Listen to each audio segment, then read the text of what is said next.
बचपन से देखता आ रहा है माँ को देर रात तक जगते हुए। समझता था घर में होंगे बहुत काम, शायद पूरी रात खटती होगी माँ। मगर जैसे जैसे वो सयाना हुआ सच्चाई कुछ और थी सामने। माँ देर रात तक जगती थी इसलिए कि पापा नशे में धुत होकर आते थे देर रात घर। यह एक दो दिन की बात नहीं, लगभग रोज की कहानी थी। रात के 10 बजते ही वह चला जाता सोने, मगर माँ लेकर कोई काम काटने लगती समय और लगाने लगती दरवाजे की ओर टकटकी।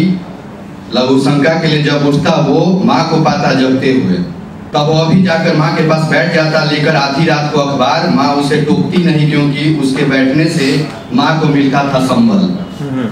दरवाजे पर खटाक सी आवाज के साथ पता चल जाता कि है कौन।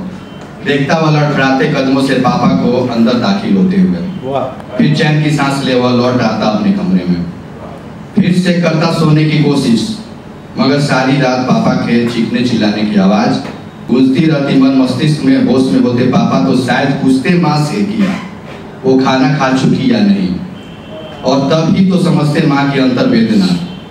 देर रात अक्सर माँ पापा में होती रहती बहस, मगर हाथापाई की नहीं आई नौबत कभी।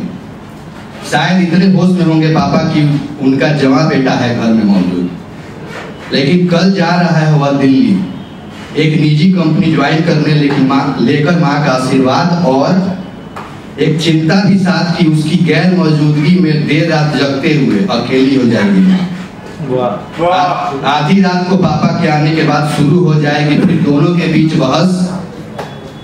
हर बार की तरह पापा नहीं होंगे होश में, मगर उन्हें इतना होश होगा अवश्य कि उनका बेटा अब नहीं है घर में मौजूद, और शायद नशे की हालत में चीखते चिल्लाते या गुस्से में उठाना शुरू कर दे माँ पर हाथ।